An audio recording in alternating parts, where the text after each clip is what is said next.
Assalamualaikum warahmatullahi wabarakatuh. Alhamdulillah. Nahmaduhu wa nasta'inuhu wa nastaghfiruh. Wa na'udzu billahi min shururi anfusina wa min sayyiati a'malina. Man yahdihillahu fala mudilla lahu wa man yudlil fala hadiya lahu. Ashhadu an la ilaha illallah wahdahu la syarika lahu wa ashhadu anna Muhammadan 'abduhu wa rasuluh. Allahumma salli wa sallim ala Muhammad wa ala alihi wa sahbihi ajma'in, amma ba'd. Terima kasih kepada Ustaz Sulaiman selaku pengacara majlis, pegawai-pegawai yang berusaha, pegawai-pegawai Jabatan Mufti, pegawai-pegawai daripada Isnad, ustaz-ustaz, tuan guru, ustazah-ustazah, puan guru, hadirin hadirat, mukminin dan mukminat yang dirahmati Allah Subhanahu wa taala. Alhamdulillah, kita bersyukur kepada Allah Subhanahu wa taala kerana dapat dipertemukan pada pagi yang berbahagia ini untuk kita membincangkan satu perkara yang baik, iaitu memperkenalkan umat dengan sunnah. Nabi SAW bersabda dalam hadis riwayat At-Tirmidzi, "Alaikum bisunnati wa sunnatil khulafa'ir rasyidin al-mahdiyyin min ba'di. Addu 'alaiha bin nawajith." Kamu kena ikut sunnahku, sunnah khulafa ar-rasyidin yang diberikan hidayah selepas daripada aku. Gigitlah ia dengan geraham. Dalam riwayat lain menyebut, fa innahu man ya'ish minkum fasayara ikhtilafan katsira fa 'alaikum bisunnati. Dalam riwayat lain menyebut, sesiapa yang hidup lama selepas daripada kewafatan aku, maka dia akan melihat perselisihan yang banyak. Maka bila berlaku perselisihan yang banyak itu, kamu kena pegang dengan sunnah aku.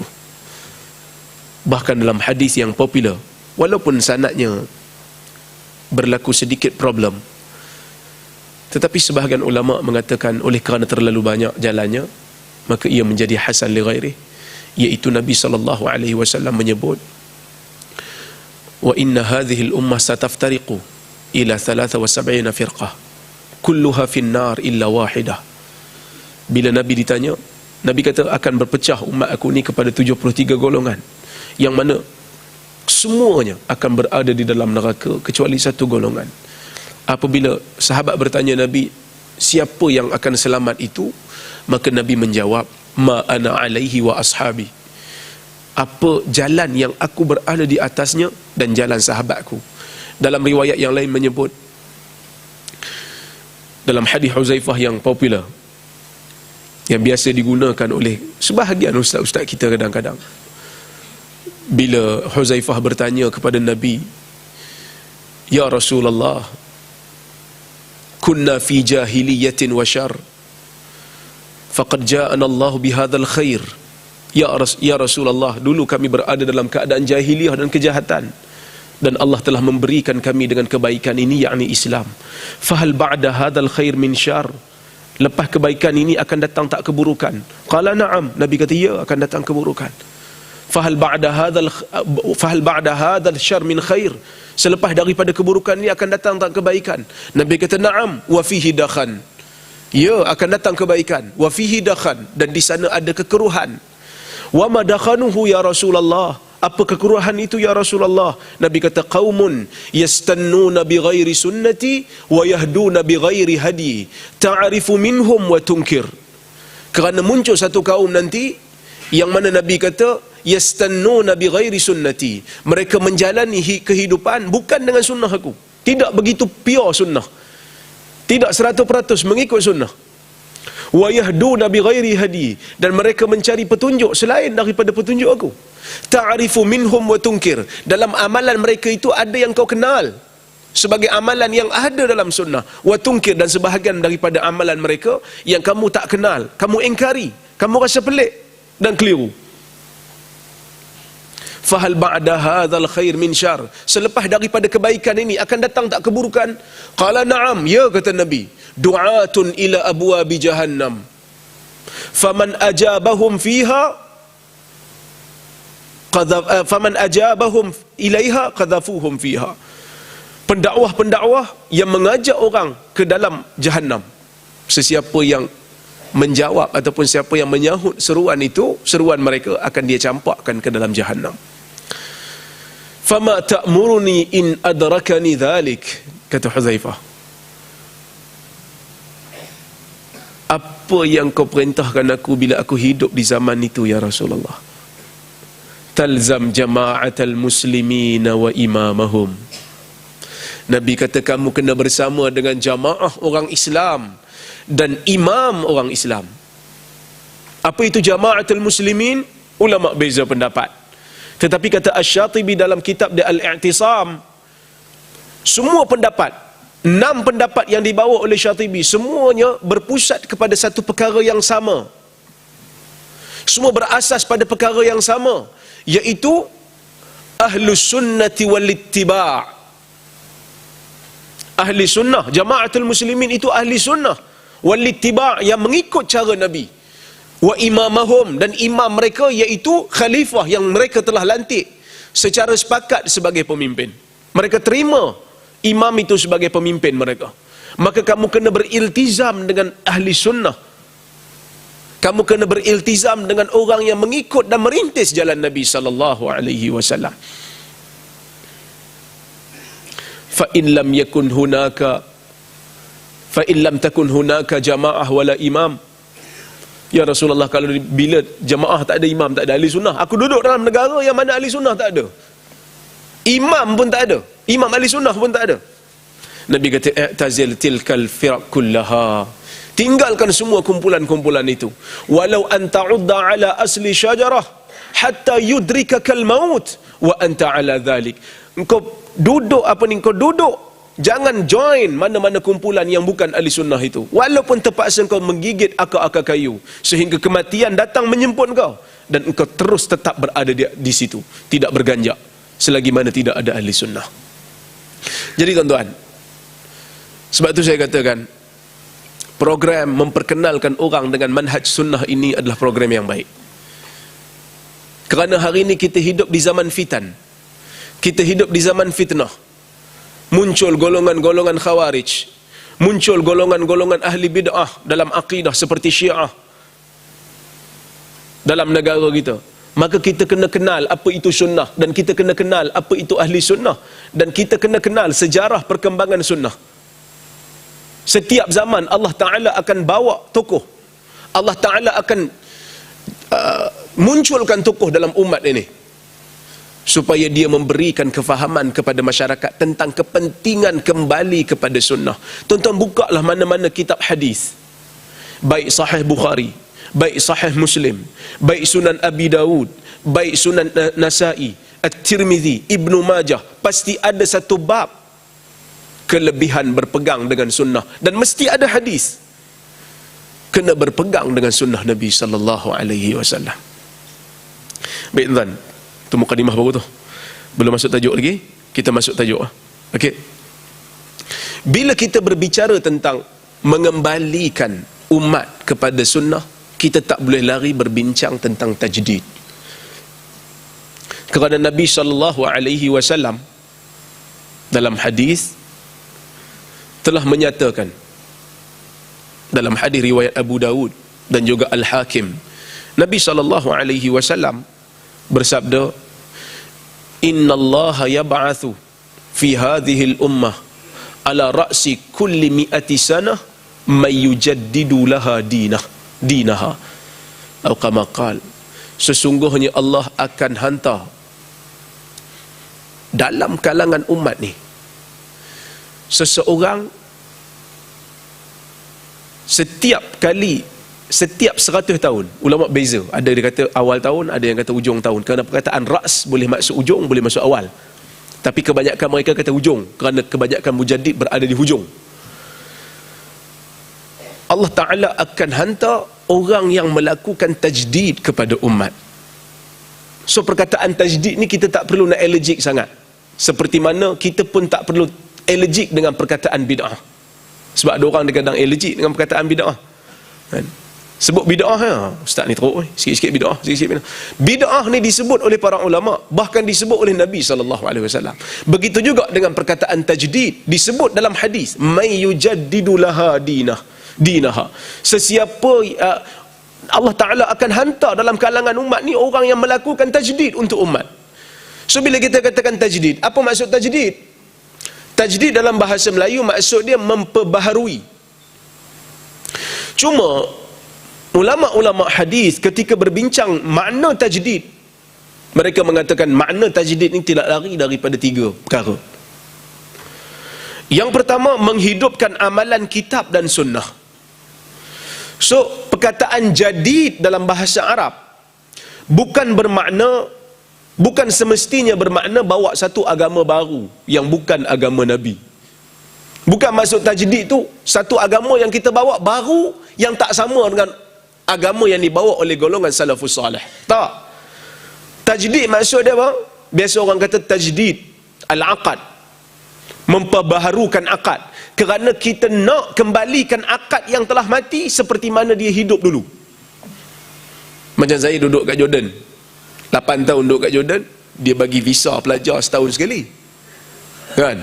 Jadi bila habis aja visa, kita kata nak pergi tajdid iqamah, memperbaharui visa. Apa maksud perbaharui?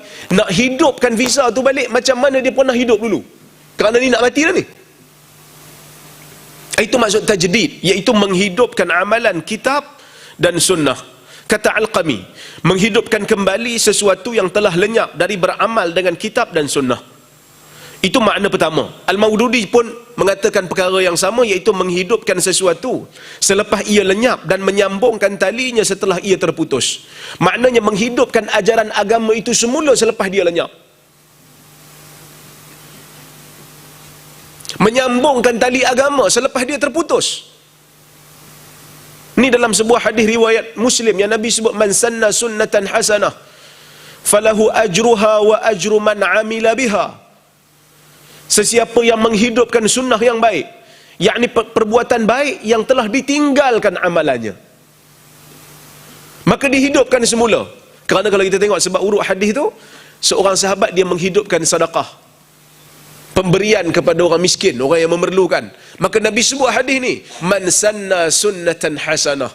Maka ada unsur tajdid di situ, memperbaharukan, yakni menghidupkan amalan kitab dan sunnah selepas ia ditinggalkan. Saya teringat satu kisah dalam Sahih Bukhari. Ada anak murid kepada Ibn Abbas yang bernama Ikrimah. Nama dia Ikrimah, ulama besar. Tuan-tuan boleh semak dalam Sahih Bukhari. Satu hari Ikrimah, dia berasal daripada Iraq, yang mana Ibnu Abbas selepas daripada kewafatan Nabi, dia berhijrah ke sana, dia pindah ke sana. Jadi bila dia salat dekat Masjidil Haram, dia salat di belakang seorang tua. Seorang tua dia jadi imam, dia salat kat belakang. Kemudian lepas dia salat, waktu dia salat tu, dia dengar imam menyebut takbir intiqal secara jahar. Allahu Akbar, Allahu Akbar. Yang mana Ikrimah ni datang daripada tempat yang mana tempat dia tidak melakukan takbir intiqal secara jahar. Dia pegang mazhab tu. Tempat dia tak biasa benda ni. Lepas solat, dia solat dengan Ibnu Abbas guru dia, belakang imam. Lepas solat, dia kata kat Ibnu Abbas, ahmak, bodoh orang tua ni. Bodoh orang tua jadi imam ni, bodoh. Pasal apa? Pasal dia kata, mana ada takbir intiqal secara jahar ni? Tuan-tuan nampak? Baik. Ibnu Abbas kata, waihak, sunnatu Abil Qasim. Malang kamu yang bercakap dia bodoh. Yang dia buat itu adalah sunnah Nabi Muhammad sallallahu alaihi wasallam. Ini sunnah Abul Qasim. Nabi Abul Qasim lah kan? Anak Nabi nama Qasim. Mungkin mungkin satu-satu amalan yang dilakukan oleh masyarakat ataupun yang dibawa oleh seseorang ilmuwan pada kita ganjil, tapi dia berasaskan kepada sunnah. Sebab itu kadang-kadang kita kena jaga, tuan-tuan. Mulut kena jaga. Bimbang kita nak kritik satu orang, tapi kita tertohmah hadis Nabi, seperti mana yang dilakukan oleh Ikrimah. Sebab itu Ibn Abbas kata, malang sungguh kau yang kau kata bodoh tu, itulah sunnah. Ulama hadis kata, selepas dikumpulkan riwayat-riwayat, orang tua tu sebenarnya Abu Hurairah.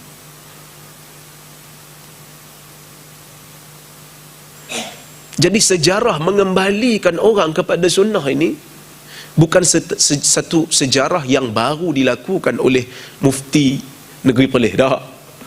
Tuan-tuan baca hadis, tuan-tuan akan tengok bagaimana ulama begitu syadid, begitu keras suruh orang berpegang dengan manhaj sunnah. Bahkan kata Sufyan Ats-Tsauri, sesiapa yang dengar daripada ahli bid'ah dalam akidah, dengar daripada Khawarij, dengar daripada Syiah, maka perlindungan Allah mungkin terlepas daripada dia. Sauri sebut kat orang awam, jangan pergi dengar.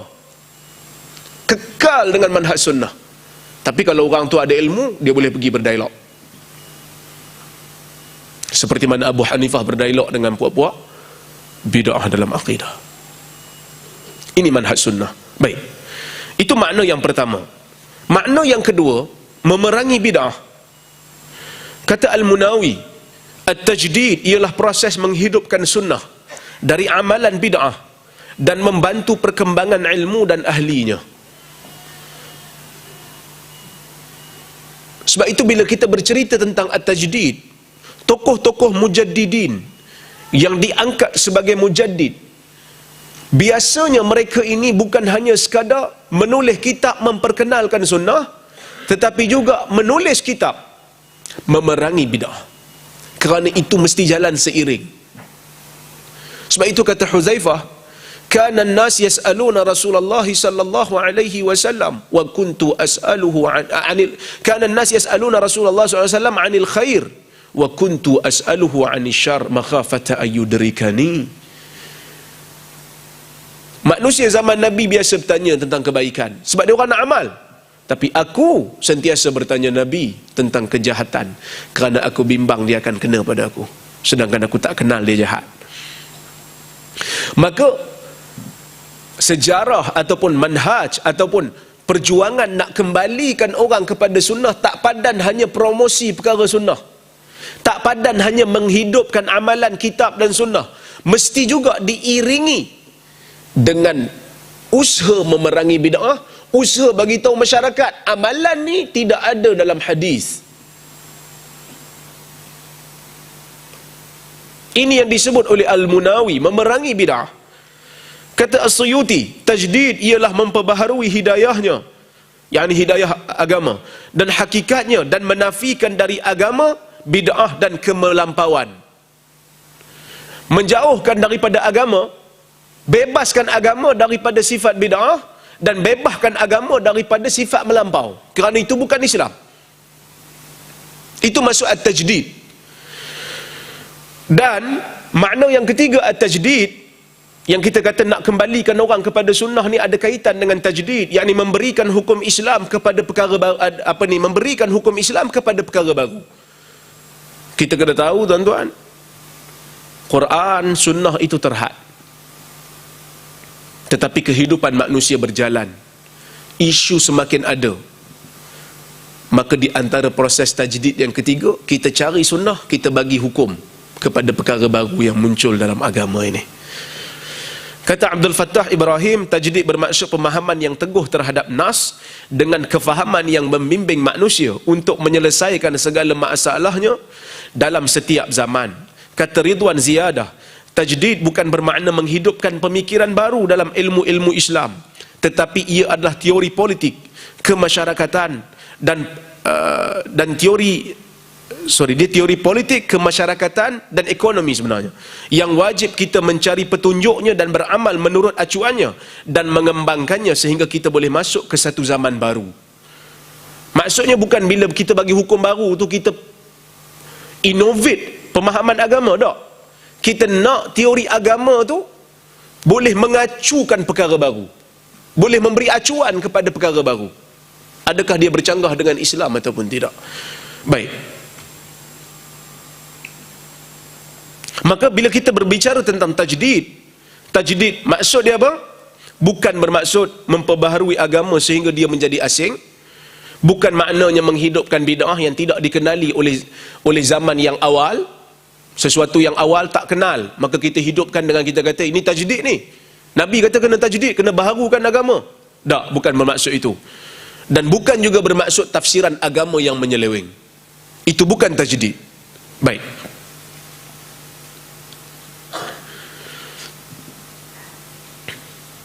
Sebahagian ulama bila dia berbicara tentang tajdid, Ali Al-Mu'min ketika mensyarahkan hadis tentang tajdid, dia kata tajdid ni hanya berkaitan dengan penemuan baru dalam sains yang memerlukan kepada pandangan agama. Ini dia sama macam, lebih kurang macam Astora Jabat juga lah. Bila nak tajdid, nak perbaharu, dia kena perbaharu benda yang mutaghayyirat, bukan sawabit. Sawabit kekal lah, tapi mutaghayyirat tu kita boleh perbaharui. Sebenarnya kurang tepat lah, kerana bila kita bincang tajdid, dia merangkumi 3 benda tadi. Yang pertama, pemeliharaan terhadap nas-nas agama. Kita nak pelihara nas. Maka sebab itu kita tengok sahabat Nabi daripada peringkat awal kumpulkan Quran. Zaman Nabi Quran dah dikumpul, cuma tak dikumpul secara rasmi, dia hanya kumpul peribadi. Setiap sahabat dia ada mushaf dia. Tapi masuk zaman Abu Bakar dikumpul secara rasmi, kerana nak menjaga agama. Maslahah nak menjaga hifzuddin, nak menjaga agama. Tajdid. Kemudian pemeliharaan terhadap sunnah. Bila masuk zaman di mana Ali perang dengan Muawiyah, maka muncul golongan Khawarij dan muncul golongan Syiah, yang mana Syiah memalsukan hadis. Kemudian muncul pula golongan-golongan ahli sufi yang jahil, yang reka hadis, nak ajak orang buat baik, reka hadis. Muncul pula golongan-golongan businessman, nak lakukan barang jualan, reka hadis. Ada dia orang duk sebar kat Facebook, Nabi suka minum kopi. Tuan-tuan, kopi discover tahun bila? Orang jumpa kopi, mula minum kopi tahun bila? Kurun ke-16 ke 18? Saya tak ingat. Tapi lewat, zaman Nabi tak ada kopi ni. Nabi suka minum naqi'ut tamar dalam hadis Bukhari. Nabi suka minum naqi', maknanya kalau esok Nabi nak minum air tu, malam ni Nabi letak tamar dalam air tu, supaya air tu esoknya dia manis. Sebab tamar tu dah mula meresap. Macam kita hari ni jus lah, jus harum manis tu. Semua zaman lah ni ada blender kan, boleh blender. Zaman Nabi lu tak ada blender. Jadi caranya rendam dalam air nak bagi meresap. Kalau dia kata Nabi suka minum air rendaman tamar, itu okey lah. Tapi nak kata Nabi suka minum kopi, hak ni karut lah. Maka ulama-ulama hadis bangkit lah lawan. Jangan main nama Nabi kami. Ini juga satu usaha tajdid, kerana pelihara nas agama.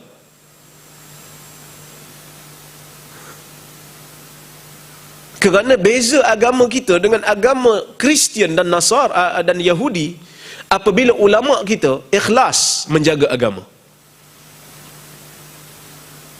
Setiap apa yang orang nak bawa dalam agama ni, mereka akan tanya, mana dalil? Mari mana benda ni? Dia tak boleh kata, tak kalah dia bodoh, sorban besar tu. Tuan-tuan, pergi kat negara Arab tengok. Lagi besar serban kerana lagi kuat menipu.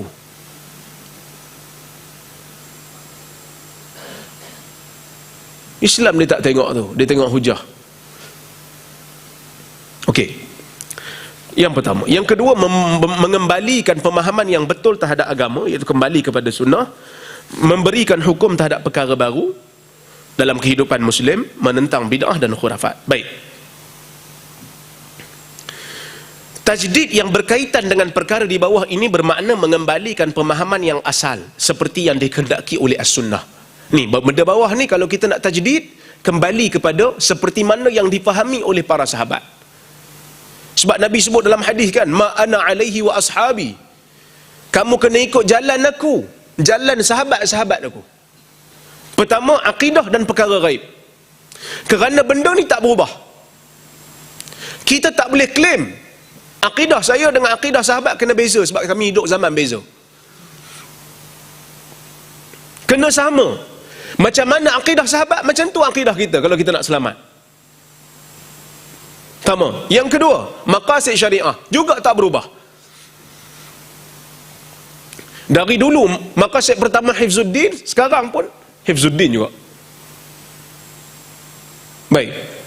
Yang ketiga, akhlak pun sama. Yang keempat, ibadat khusus. Ibadat khusus ni ibadat yang tidak dapat difikirkan ilahnya. Orang Melayu panggil ibadat khusus, yang dipanggil sebagai, Asy-Syatibi sebut dalam kitab dia Al-Muwafaqat, ghairu ma'qulatil makna, ibadat yang tidak dapat difikirkan maknanya. Seperti mana wudu, apabila kita terkentut maka perlu berwuduk bila nak salat. Dia kata benda ni melampaui pemikiran akal. Kerana kalau ikut akal, lepas kentut patut kena basuh punggung. Apa pula punggung yang buat onar, muka yang kena basuh? Kalau nak ikut akal. Tuan-tuan boleh terima ke bahasa saya ni? Saya tengok tuan-tuan macam agak stres sikit. Kena paksa ke datang? Kalau boleh kita nak santai-santai ya kan? Bincang tajuk berat sikit ni kan? Tuan-tuan boleh Boleh Boleh. Maknanya ibadat yang ghairu ma'qulatil makna, ibadat yang tidak dapat difikirkan maknanya kenapa ia disyariatkan, kita jangan tanya kenapa dan kita jangan buat inovasi. Seperti mana Nabi ajar, seperti itulah kita buat. Kerana ibadat yang ghairu ma'qulatil makna, ibadat yang tidak dapat difikirkan maknanya, maqasid dia adalah ta'abbudi, kata Asy-Syatibi. Maqasid dia Allah Ta'ala nak suruh kita buat kerana nak menzahirkan sifat kita sebagai hamba. Kenapa zuhur 4 rakaat? Kenapa isyak 4 rakaat? Yang ni kita tak dapat fikirkan maknanya. Begitu juga hudud, yang hari ni orang duk bincang panjang ni, juga tidak berubah, sama aja. Sebab tu dipanggil hudud, ada had, ada kadar. Yang kelima, kadar-kadar dalam Islam yang dipanggil sebagai al-maqadir asy-syar'iyyah. Bila nak tajdid, maka tajdid dia, benda-benda ni bila nak tajdid, kembalikan pemahaman seperti mana sahabat faham, seperti mana Nabi ajar. Nak klaim akidah yang betul, kena tengok macam mana akidah sahabat. Nak klaim ibadat yang betul, tengok macam mana ibadat sahabat. Dalam hadis, dalam riwayat Huzaifah menyebut, la tata'abbadu kullama lam yata'abbad ashabu Rasulillah sallallahu alaihi wasallam, kullama lam yata'abbadhu ashabu Rasulillah sallallahu alaihi wasallam fala tata'abbaduh. Macam itulah lebih kurang riwayat. Asy-Syatibi sebut dalam I'tisam. Semua perkara yang sahabat Nabi tak pernah lakukan sebagai ibadat yang khusus, ada kaifiat, jangan buat, kata Huzaifah. Fa innal awwal lam yatruk lil akhir maqala, kata dia. Kerana golongan awal tidak pernah tinggalkan kepada golongan akhir ruang untuk mereka berbincang dalam urusan yang melibatkan perkara gaib dan dalam urusan yang melibatkan perkara ibadat yang tidak dapat difikirkan makna. Habis tu susah lah Ustaz, kita macam ni. Sebab kat Perlis ada harum manis. Harum manis tak disebut dalam hadis. Dia katakan, yang ni boleh fikir makna. Dalam zakat dia ada qiyas kerana dia ada illah. Yang saya maksudkan ni yang tidak dapat difikirkan. Kenapa dalam wuduk kena basuh anggota tertentu? Kenapa muka, tangan, kepala dan kaki je kena basuh dalam wuduk? Pasal apa perut tak dibasuh? Kerana perut makan banyak. Perut perlu dibersihkan, terutama yang makan benda haram. Kita kata yang ni ta'abbudi. Yang ni perkara-perkara yang melibatkan ibadat mahdah. Ibadat semata-mata ibadat, tak dapat difikirkan dengan akal. Maka kita kena kembalikan perkara-perkara ni kembali seperti mana yang sahabat faham, seperti mana yang Nabi kata, golongan salaf khairun nas qarni summal ladzina yalunahum summal ladzina yalunahum. Sebaik-baik manusia golongan aku dan golongan yang datang selepas daripada aku dan selepas daripada dia. Yang ni ulama kata golongan salafus salih. Tuan-tuan nak selamat, tuan-tuan ikut ni. Ikut cara ni. Ini yang menyebabkan Islam itu kekal, bersih sampai hari ini. Kerana apa? Kerana ulama Ali bin Abi Talib sebut, unzuru amman ta'khuduna dinakum fa inna hadzal ilm din. Kamu tengok daripada siapa kamu ambil agama kamu, kerana ilmu ini adalah agama. Kerana ilmu riwayat ini adalah agama. Baik. Terdapat beberapa hadis selain daripada hadis yang saya baca tadi yang suruh kita kembali kepada sunnah. Yang pertama, yahmilu hadzal ilm min kulli khalafin uduluh yanfauna anhu tahrif al-ghalin wa intihal al-mubtilin wa ta'wil al-jahilin.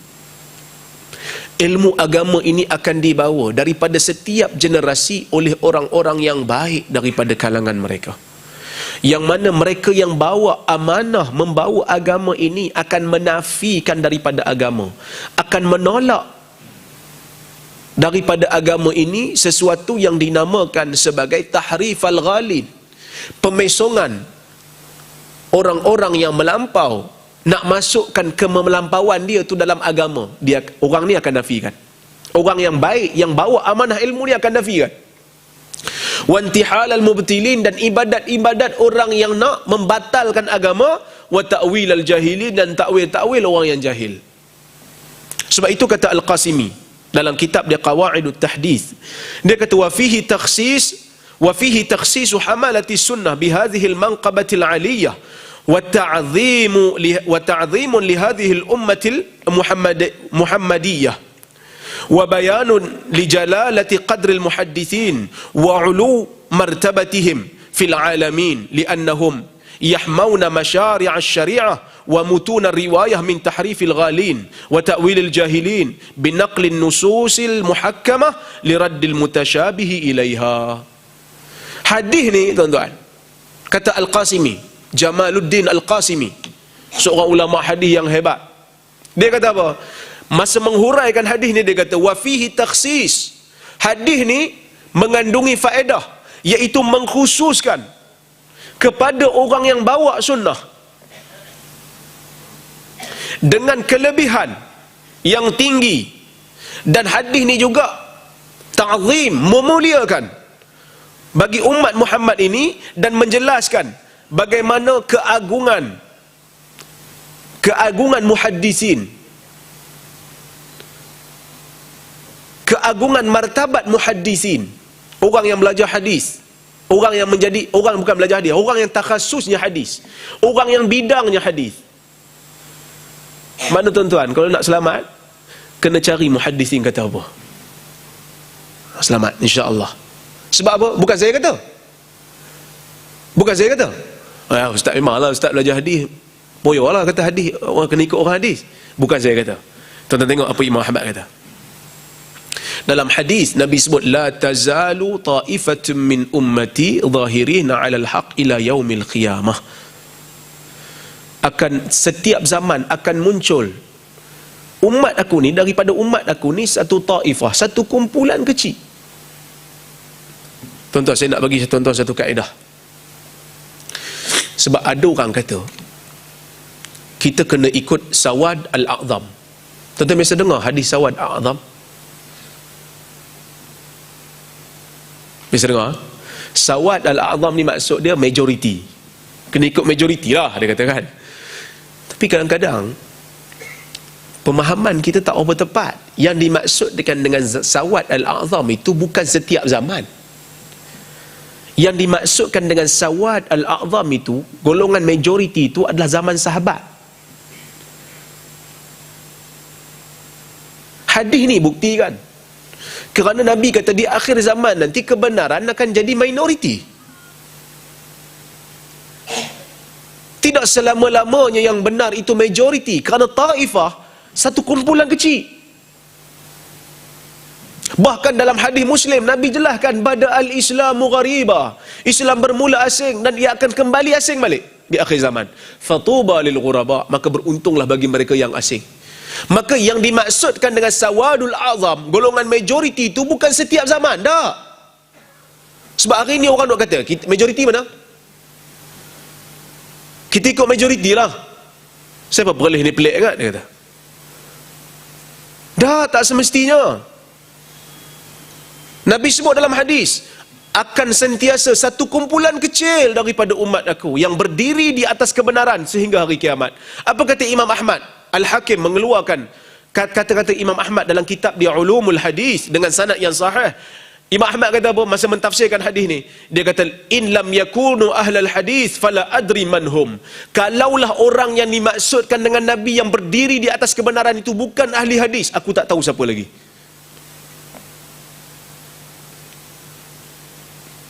Bersama dengan ahli hadis, kata para ulama, menyelamatkan, kerana mereka lah yang tahu tentang riwayat. Baik, ini saya dah hurai tadi. Kita bincang, kita pergi kepada satu bab yang baru. Ini sampai pukul apa ni? Sampai pukul 11. Oh, ada masa lagi. Saya nak bincang beberapa tokoh. Sebab kita bincang sejarah kan. Kita nak bincang beberapa tokoh yang mengembalikan umat kepada manhaj sunnah. Yang pertama saya nak ambil Umar bin Abdul Aziz. Okey. Beliau diiktiraf sebagai tokoh tajdid pertama. Ustaz, pukul 11 sampai termasuk soal jawab untuk mufti ya. Okey.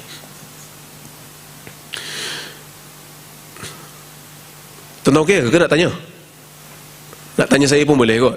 Mikrofon ada tu. Kan? Okey. Beliau diiktiraf sebagai tokoh tajdid pertama.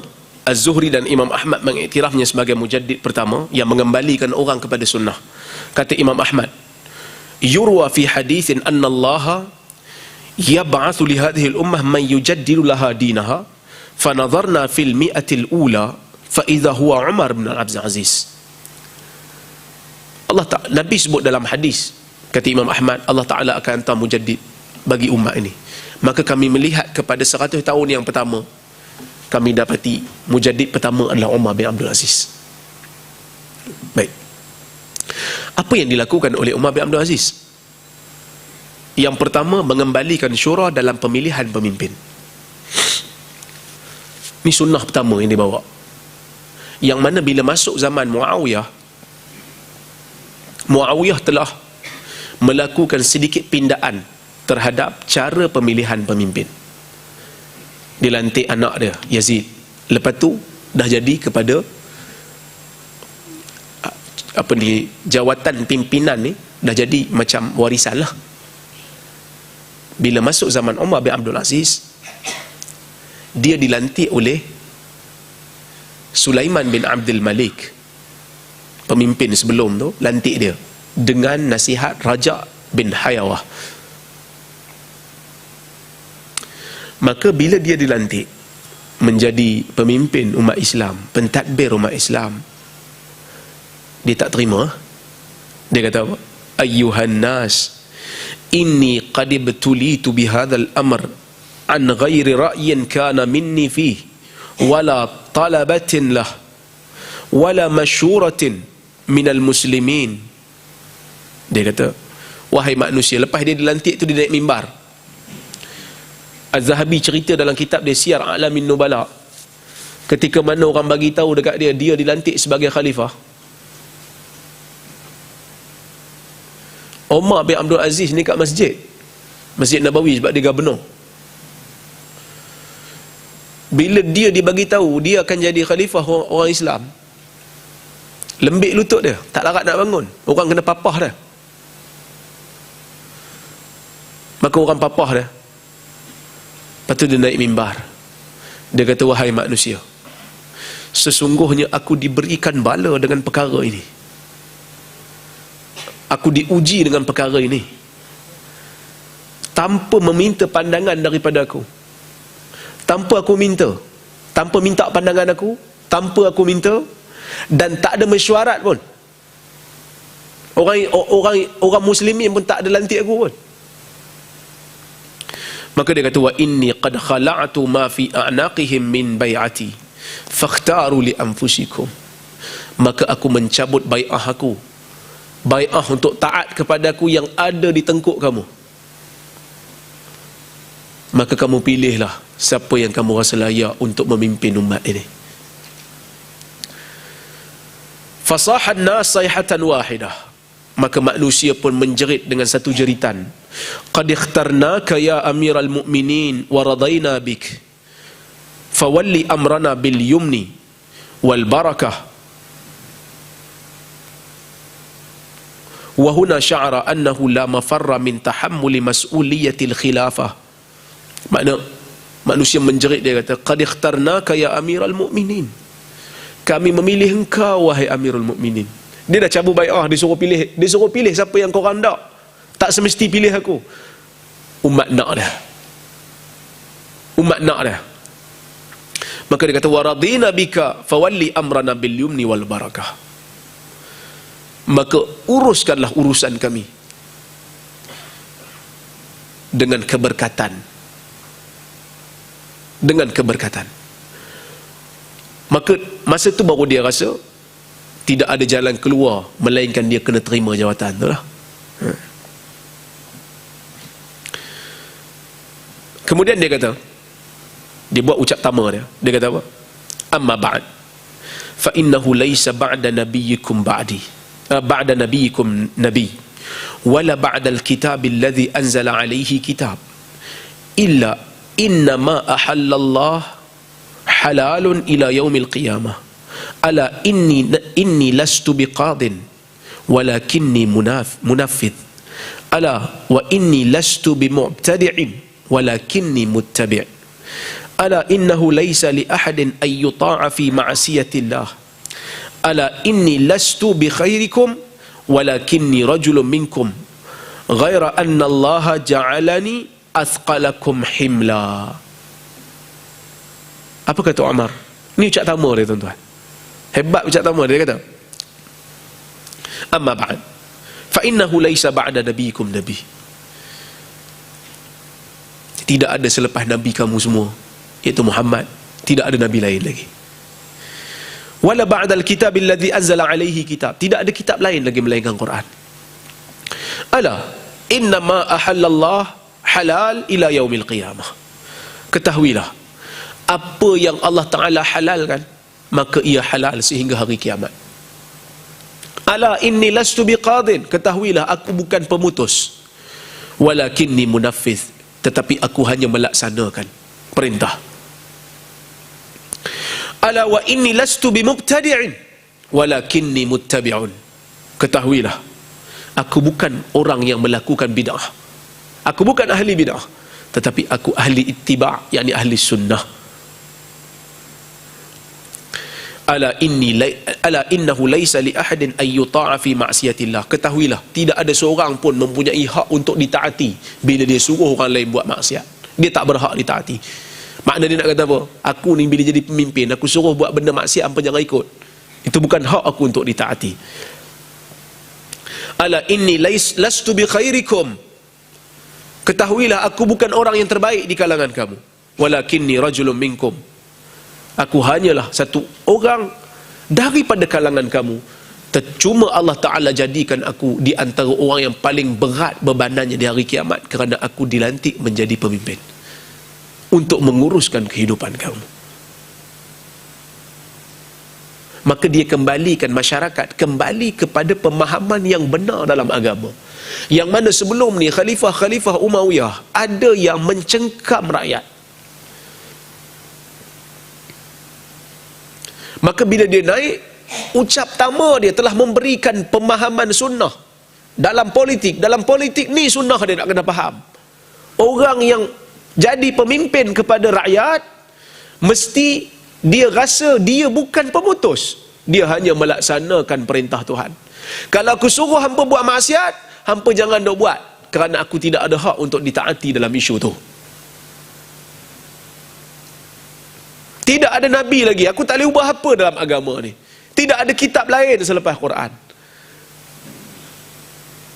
Ni sumbangan pertama dia, di atas mimbar, masa mula-mula dia dilantik.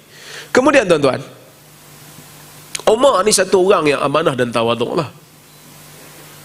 Dia bukan hanya ucap pertama dia memberikan keyakinan dan mengembalikan orang kepada sunnah, dia tunjuk dengan sifat dia. Sebab kadang-kadang kita ni slogannya lebih. Slogannya, kita mesti berpegang kepada Quran dan sunnah. Ada orang ni kadang-kadang dia allergic. Demo ni pakai Quran sunnah, Ustaz. Ijma' qiyas tak pakai. Tuan-tuan biasa dengar perkataan. Biasa dia orang ni Quran sunnah, dia orang tak pakai ijma' qiyas. Kita kata tak betul. Sebenarnya bila sebut Quran sunnah, bila sebut Quran sunnah, sebenarnya pakailah ijma' qiyas. Tak payah sebut ijma' qiyas tak apa. Sebut Quran sunnah cukup dah. Sebab dalam Quran, bila kita kata kita berpegang dengan Quran dan sunnah, dalam Quran ada sebut tentang ijma', dalam Quran ada sebut tentang qiyas. Dalam hadis sebut tentang ijma', dalam hadis juga sebut tentang qiyas. Siapa yang berpegang kepada Quran dan sunnah, automatik dia akan berpegang kepada ijma' dan qiyas.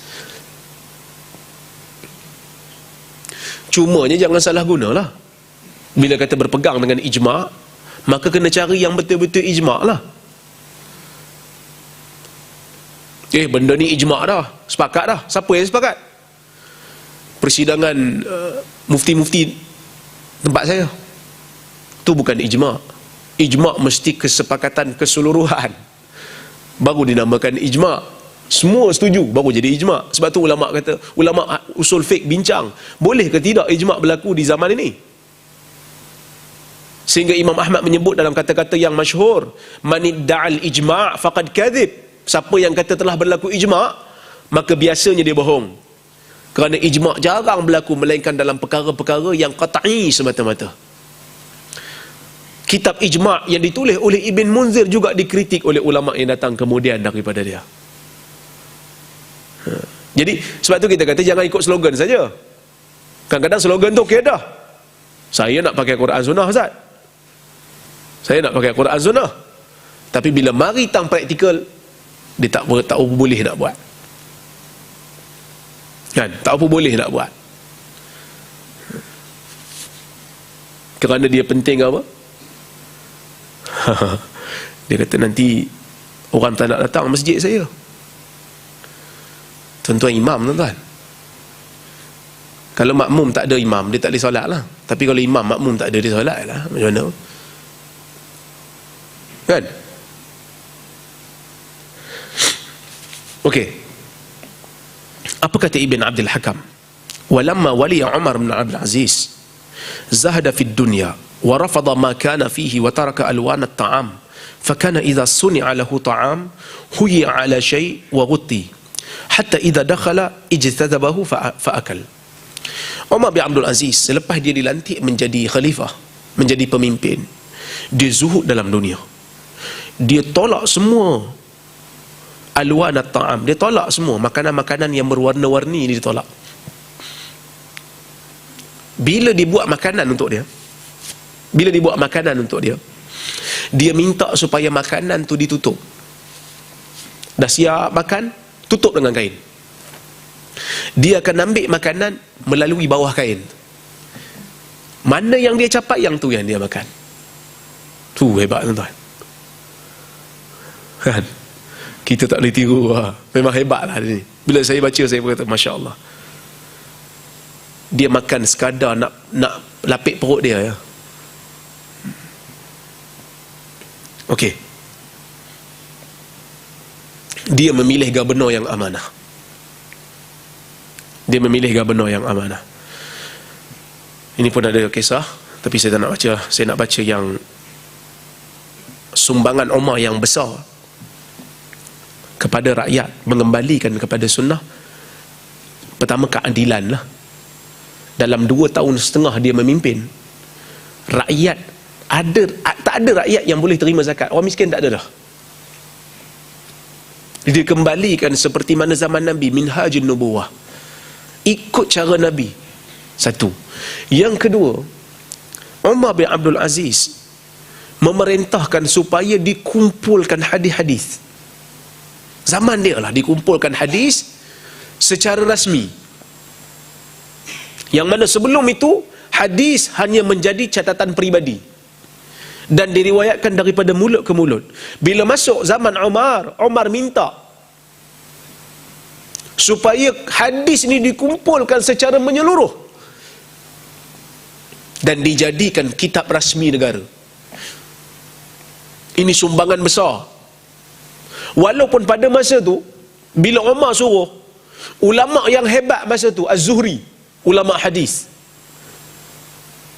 yang mana ulama hadis ni, Zuhri ni, dia rapat dengan khalifah zaman tu.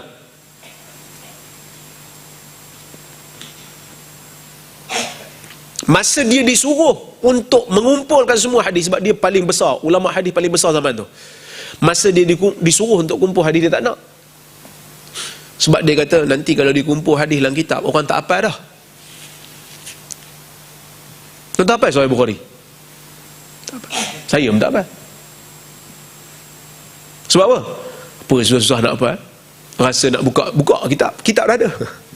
Ulama zaman dulu dah dia hafal. Dia tak bagi anak murid dia tulis. Az-Zuhri masuk pasar, tutup telinga dengan kapas, kerana bimbang nanti orang syair yang tak bagus masuk dalam telinga dia terus masuk dalam jiwa, tak boleh lupa. Ingatan yang kuat. Lepas dia tulis hadis, ialah, tapi memang kena tulis lah. Sebab kita kalau tak tulis pun memang tak apa pun. Kan? Okey. Akhirnya dikumpulkan hadis-hadis. Sehingga As-Suyuti kata, mana-mana hadis, Suyuti kata, mana-mana hadis yang tidak terdapat dalam mana-mana kitab hadis yang muktabar, ia petanda palsu. Ini di antara faedah kita kumpul hadis. Nak tahu hadis tu sahih ke tak, palsu ke tak, antara cara nak kenal, kata As-Suyuti, cari dalam kitab-kitab muktabar. Yang mana kitab-kitab muktabar ni ditulis mengambil semangat daripada Umar bin Abdul Aziz, yang suruh kali pertama, kerana dia khalifah. Dia khalifah, maka dia memulakan langkah pertama, kembalikan orang kepada sunnah. Macam mana nak kembalikan? Kena kumpul hadis, letak dalam kitab supaya dia tak hilang. Kerana masyarakat hari ini telah malas belajar. Tuan-tuan, saya pernah pergi satu masjid dekat Ipoh. Jemaah mengadu, kata, Ustaz tolong tegurlah sikit AJK masjid ni, duit banyak beratus-ribu, tapi program agama tak ada, pengajian tak ada. Kami rasa macam malas nak sedekah kat masjid ni. Tak ada program, dia kata. Dia bangga dengan duit banyak, tapi tak ada program. Saya pun pergi jumpa dengan pengurusi dia. Saya kata, Haji, jemaah komplain tak ada program. Jadi budak-budak muda yang nak kepada agama ni, nak kembali kepada, nak faham agama mengikut jalan sunnah ni, dia orang terpaksa inisiatif sendiri, panggil ustaz-ustaz, buat kelas lepas isyak di masjid.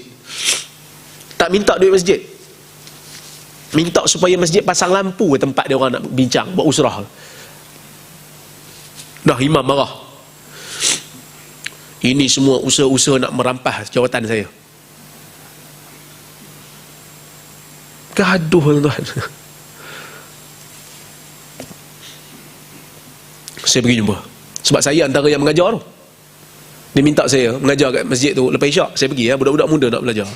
Kita pergi, baca hadis 2-3, balik. Bila imam kata macam tu, saya pergi jumpa pengurusi. Saya kata, Haji, orang kampung ni yang muda-muda nak belajar. Pasal apa masjid tak buat pengajian? Panggil ustaz-ustaz yang bagus, supaya masjid kita hidup. Tak payah belajar banyak-banyak, dia kata. Nanti banyak ilmu riak. Tuan-tuan bayang jawapan dia. Maka benar kata Umar bin Abdul Aziz, masyarakat makin lama makin malas belajar. Kadang-kadang ibadat kuat, kadang-kadang ibadat dia kuat, tapi belajar dia malas. Menuntut ilmu dia malas. Datang kuliah semata-mata nak mengisi masa lapang antara maghrib dengan isyak. Lepas tu balik, apa ustaz cerita bang kat masjid? Tadi dia cerita lawak banyak agak. Bagus ustaz ni, kena panggil lagi. Dia bukan cari ilmu tu, dia cari yang lawak. Ini masalah masyarakat kita. Bila kita nak membumikan sesuatu yang dinamakan sebagai akademik, kadang-kadang kita pun orang marah. Terlalu tinggi ustaz, masyarakat tak perlu faham benda ni. Sampai bila tuan-tuan masyarakat tak perlu faham? Di Indonesia, walaupun kita kata liberal banyak kan, tapi budaya wacana, budaya berbincang, cakap, bersemuka hidup. Masyarakat dia orang matang. Kita ni kadang depan diam, belakang dia taram kau-kau kan. Itu masalah kita. Bila berbeza kita bermusuh. Sebenarnya berbeza pendapat ni benda biasalah. Kan Ikrimah Abdul Abbas tak setuju dengan Ikrimah, dia tegur terus. Tak betul. Jadi sebab tu saya katakan, kita kena hidupkan budaya wacana ini. Kena hidupkan budaya dialog, jumpa, berbahas, berbincang, senyum-senyum. Supaya kita dapat sematkan dalam jiwa kita nak mencari kebenaran. Bukan nak cari sokongan, nak cari kebenaran. Baik. Amar ma'ruf dan nahi munkar juga dibuat oleh Umar bin Abdul Aziz. Dan Umar juga membudayakan, menghidupkan budaya ilmu. Nak kembalikan orang kepada sunnah, mesti bawa ilmu. Dia tak boleh nak bawa orang pada sunnah, dia tak boleh bawa dengan hiburan. Dia mesti mari dengan ilmu. Kerana Islam satu agama yang sangat meraihkan ilmu. Kalau betul agama ni boleh dibawa, nak kembalikan orang kepada sunnah boleh dengan cara hiburan, tuan-tuan, dah tentu Nabi akan belajar syair dulu. Kerana hiburan orang-orang Quraisy adalah syair. Tapi Nabi adalah penyair dia. Dan penyair Nabi lantik, tujuan utamanya adalah untuk balas balik syair-syair jahiliyah yang hentam Nabi. Tapi nak jadikan syair, qasidah sebagai satu metod nak kembalikan orang pada agama dengan cara itu saja, tak boleh tuan-tuan. Lama-lama masyarakat dia akan khayal. Benda ni berlaku dah dekat Eropah. Saya sebut, benda ni berlaku dah dekat Eropah. Bila mana yang pertama, orang-orang Eropah berada di bawah cengkaman orang-orang agama, yang mana orang agama tak boleh ditanya langsung, tak boleh ditanya dengan soalan, tak boleh dipertikaikan langsung. Mereka memegang kuasa seolah-olah apa yang keluar daripada mulut mereka itulah kehendak Allah. Akhirnya masyarakat Kristian yang duduk di bawah kerajaan orang-orang Eropah rasa marah, buat revolusi. Mereka memperkenalkan Renaissance. Betul ke sebutan saya tu? Renaissance, kan? Buang agama. Kerana mereka merasakan agama mencengkam. Buang. Letak agama dalam secluded part. Dalam gereja saja. Jangan masuk campur urusan dunia kami. Kenapa? Ini adalah reaksi masyarakat bila melihat agama itu mencengkam. Kemudian, bila masuk zaman Renaissance, mereka mula memperkenalkan masa zaman itulah teori-teori sains mula dikembangkan kerana mereka menggunakan akal. Mereka kata apa yang datang daripada agama yang padri-padri yang mencengkam itu tak betul lah.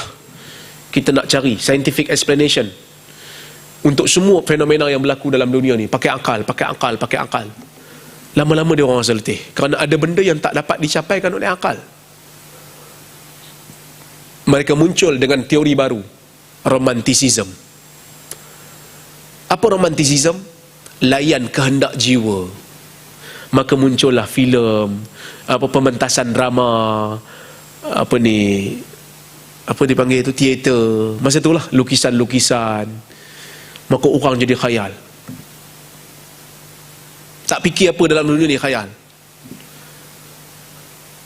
Saya bimbang kalau hiburan yang kita perkenalkan sebagai agama dalam masyarakat di Malaysia, lama-lama masyarakat akan khayal dengan hiburan. Nak banjir ke, nak gempa bumi ke, hampa pi lah. Aku tak kira, aku nak khayal aku lah. Yang penting Nabi boleh hadir majlis aku. Aku tak kira. Kalau inilah yang difahami, maka tuan-tuan, dia tak akan kembalikan masyarakat kepada sunnah. Dia mesti dengan ilmu. Apa kata Umar bin Abdul Aziz? Kata Umar bin Maimun, kana al-ulama ma'a Umar bin Abdul Aziz talamidah. Ulama-ulama zaman Umar bin Abdul Aziz menjadi anak murid kepada Umar bin Abdul Aziz. Dihidupkan budaya ilmu. Dia mengajar ulama zaman dia. Qala Az-Zahabi, kana Umar yuqran biz-Zuhri fi ilmi. Umar bin Abdul Aziz kalau nak dihitung ilmu dia sebanding dengan Zuhri. Zuhri ni siapa tuan-tuan? Saya bagi tahu tadi, ulama hadis besar. Dialah yang diberikan amanah untuk kumpulkan hadis di zaman Umar bin Abdul Aziz. Kemudian kata Umar bin Abdul Aziz, Umar ni tulis surat kepada gubernur dia kata, unzur ilal qaum alladhi nasabu anfusahum fil fiqh wa habasuha fil masjid an talabid dunya fa'ati kulla rajulin minhum 100 dinar. Dia kata apa kat gubernur dia? Kamu tengok dekat rakyat kamu yang kamu perintah tu, yang mana mereka-mereka yang telah menjadikan diri mereka belajar ilmu fiqh, ilmu agama, dan mereka menghalang diri mereka daripada keluar daripada masjid. Kerana dulu tempat belajar masjid. Zaman dulu tak ada universiti lagi lah, masjid lah. Nak belajar fiqh duduk kat masjid, nak belajar hadis duduk kat masjid.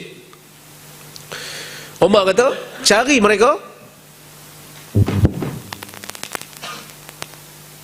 Betul okey? Okey. Ada sabotaj ke? Umar minta dia bagi kerajaan bagi beasiswa, setiap orang dapat 100 dinar untuk orang yang belajar. Okey, masa pun nak habis, saya pergi kepada tokoh yang kedua, iaitu Al-Imam Syafi'i, imam mazhab kita lah, Muhammad bin Idris Asy-Syafi'i. Imam Syafi'i hidup dalam keadaan yatim. Mak dia bawa dia duduk kat Mekah, sehingga apabila umur dia 17 tahun dia dibenarkan untuk memberi fatwa. Hebatlah Imam Syafi'i ini, dan dia digelar sebagai Nasirus Sunnah, pembela sunnah, yang mengembalikan orang kepada sunnah. Apa antara tokoh Imam Syafi'i? Yang pertama, dia pertahan akidah Islam mengikut metod Nabi SAW dan para sahabat. Imam Syafi'i antara orang yang betul-betul keras di zaman dia. Dia betul-betul cukup keras kepada mereka yang belajar falsafah. Apa kata Imam Syafi'i? La ayyalqallaha al-'abd bikulli dhanb ma khala syirk billah khairul lahu min an yalqahu bi syai'in min al-ahwa wa fi riwayah khairun min an yalqahu bi ilmil kalam. Kata Imam Syafi'i ni, tuan-tuan boleh tengok dalam kitab Ibn Kathir, Al-Bidayah wan Nihayah. Al-Bidayah wan Nihayah. Imam Syafi'i kata apa? Jika seorang hamba bertemu Allah dengan semua dosa selain daripada syirik, dia bawa semua dosa selain daripada syirik, semua dia buat kecuali syirik, lebih baik daripada dia datang bertemu Allah dengan dia membawa satu ilmu bid'ah, ahwa. Dalam riwayat lain sebut ilmu kalam, ilmu falsafah, falsafah Greek. Imam Syafi'i tak bagi kita belajar. Baik. Kata Imam Syafi'i lagi, "Law 'alima an-nas ma fil kalam min al-ahwa la farru minhu kama yafirruna min al-asad." Kalaulah manusia mengetahui apa yang ada dalam ilmu kalam daripada sifat-sifat ahwa, nafsu dan bid'ah, maka mereka akan lari daripadanya seperti mana mereka lari daripada singa. Kata Imam Syafi'i. Kata Imam Syafi'i lagi, "Wa hukmi fi ahli al-kalam ay yudrabu bil jarid wa yutafu bihim fil qabail wa yunada alaihim hadza jazaa'u man taraka al-kitab wa sunnah wa aqbala 'ala al-kalam." Hukuman aku kepada orang yang belajar kalam, mereka mesti dipukul dengan pelepah tamar, dan mereka mesti dibawa ditawaf dekat kabilah-kabilah di perkampungan-perkampungan, dan diseru kepada mereka, inilah balasan orang yang meninggalkan kitab dan sunnah dan pergi kepada ilmu kalam. Maka Imam Syafi'i nak bawa orang balik kepada akidah ni, tajdid kita panggil, nak kembalikan orang kepada akidah Quran, akidah sunnah. Baik. Kata Imam Syafi'i lagi, Al-Quran kalamullah ghairu makhluk. Ni bila Mu'tazilah muncul dalam masyarakat, dia kata Quran makhluk. Imam Syafi'i bangkit, dia kata Quran kalamullah ghairu makhluk. Quran kalamullah, bukan makhluk.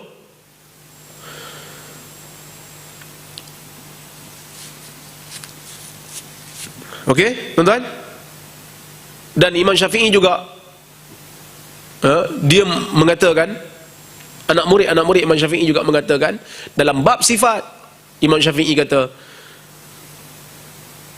annahu kana bi ayati sifat wa ahadithiha kama ja'at min ghairi takyifin wala tashbihin wala ta'tilin wala tahrifin ala tariqati salaf. Imam Syafi'i mengikut jalan salaf dalam ayat-ayat sifat, iaitu menetapkan seperti mana dia datang, tanpa membagaimanakan, tanpa menyamakan Allah dengan makhluk, tanpa membatalkan dan tanpa menyelewengkan maknanya. Itu yang pertama, berakidah. Kedua, dia pertahan ahli hadis dan mempertahankan ilmu usul hadis. Saya sebut dah tadi, Imam Ahmad kata kena ahli hadis yang akan pertahankan kebenaran di akhir zaman nanti. Imam Syafi'i juga buat benda yang sama. Dan Imam Syafi'i juga ahli hadis, walaupun dia lebih tumpu kepada fiqh, tapi dia ada riwayat dia sendiri. Tuan-tuan buka tuan-tuan akan tengok Imam Syafi'i juga ada riwayat dia sendiri. Kata Buwaiti, sami'tu Syafi'i yaqul, "Alaikum bi ashabil hadis fa innahum aktsarun nasi sawaba." Kamu kena ikut ahli hadis, kerana ahli hadis ini manusia yang paling ramai bertemu dengan kebenaran. Kerana ahli hadis yang boleh semak kebenaran riwayat. Riwayat ini sahih ataupun tidak, palsu ke, batil ke, mungkar ke, daif ke, ahli hadis yang punya kerja. Sebab itu Imam Syafi'i kata kamu kena ikut ahli hadis. Walaupun kamu orang fiqh, kena kawan dengan orang hadis. Orang hadis yang tahu. Bahkan ada dalam riwayat Imam Syafi'i kata pada Imam Ahmad,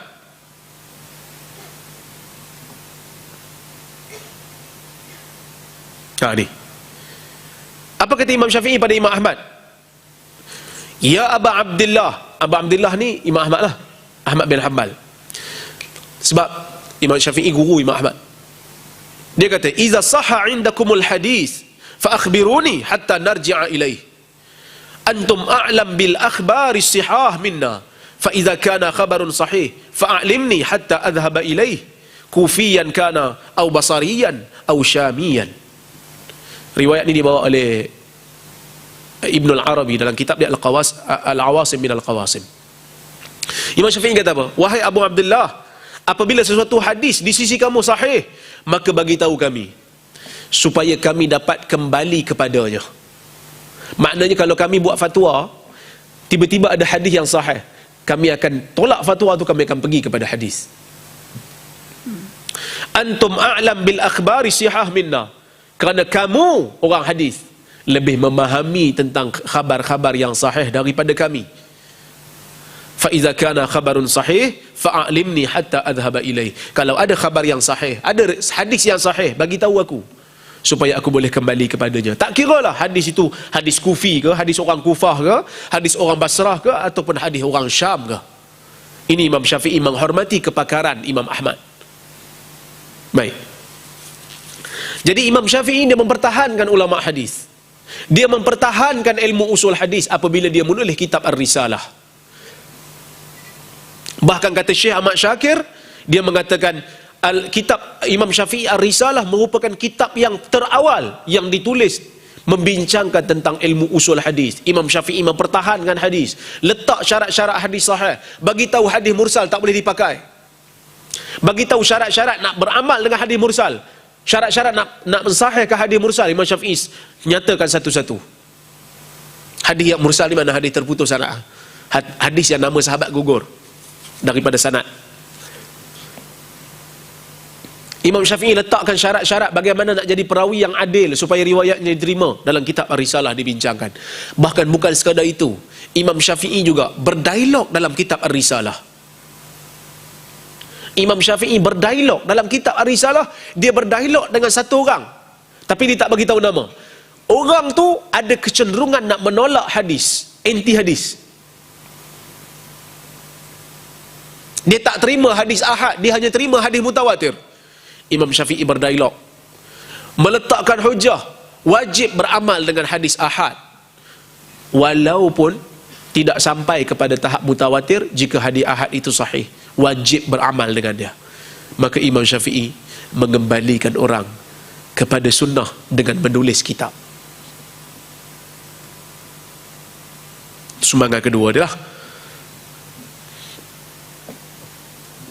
Imam Syafi'i juga menggabungkan dua ilmu. Ditunjuk pada kita dua ilmu yang penting, iaitu Imam Syafi'i menguasai fiqh dan Imam Syafi'i menguasai hadis.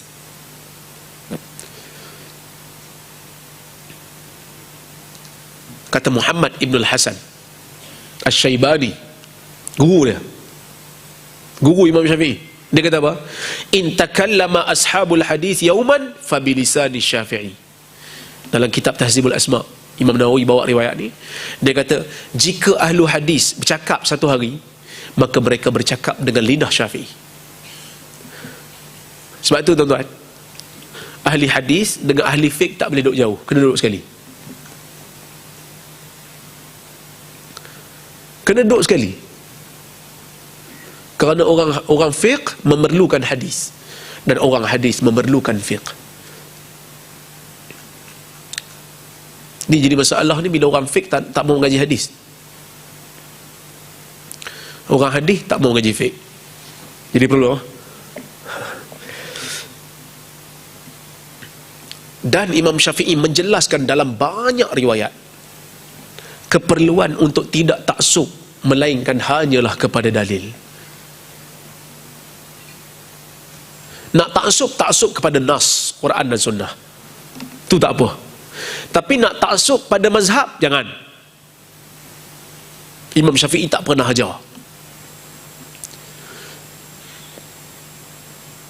Apa kata Imam Syafi'i? Iza sahha indakumul hadith an Rasulillah sallallahu alaihi wasallam faqulu bihi wada'u qawli fa inni aqulu bihi wa illam tasma'u minni.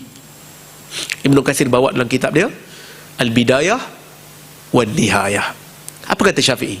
Apabila hadis di sisi kamu sahih, ni Imam Syafi'i sebut pada anak murid dia, pada pengikut dia.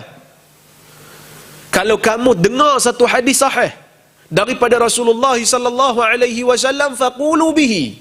Kamu kena pegang dengan dia. Kamu kena berpendapat seperti mana pendapat hadis tu. Wada'u qawli, tinggalkan kata-kataku yang tak sama dengan hadis tu. Fa inni aqulu bihi wa illam tasma'u minni. Mana kata-kata yang kamu ikut hadis tu, itulah sebenarnya kata-kataku. Sama ada aku cakap ataupun kamu tak pernah dengar daripada aku. Maknanya kalau nanti bila aku wafat, aku ada pandangan yang tak sama dengan hadis. Hadis tu sahih, ikut hadis tu. Kerana itulah pandangan aku. Aku buat pandangan lain kerana aku tak pernah dengar hadis tu. Takkan Imam Syafi'i tak pernah dengar hadis. Itu alasan biasa. Orang Melayu bila kita sembang benda-benda ni, dia akan kata takkan Imam Syafi'i tak pernah dengar hadis. Bodoh sangat ke Imam Syafi'i? Tak, tuan-tuan. Imam Syafi'i tak bodoh. Tapi Imam Syafi'i hidup di zaman pengumpulan hadis masih berlaku. Abu Hanifah pun ada beberapa hadis yang tak sampai kat dia. Kalau sampai pun dengan jalan yang dhaif. Ini biasa. Bahkan yang lebih besar daripada Imam Syafi'i, siapa dia? Umar Al-Khattab, Umar Ibn Al-Khattab pun ada beberapa hadis yang dia tak pernah dengar. Hadis tentang ta'un dia tak pernah dengar. Sampailah Abdul Rahman bin Auf bagi tahu dia, Nabi kata kalau kamu dengar, "Idza sami'tum bi ardin fala tuqdimu alaihi wa idza waqa'a bi ardin wa antum fiha fala takhruju minha." Bila kamu dengar ta'un ada satu negeri, kamu jangan masuk negeri itu.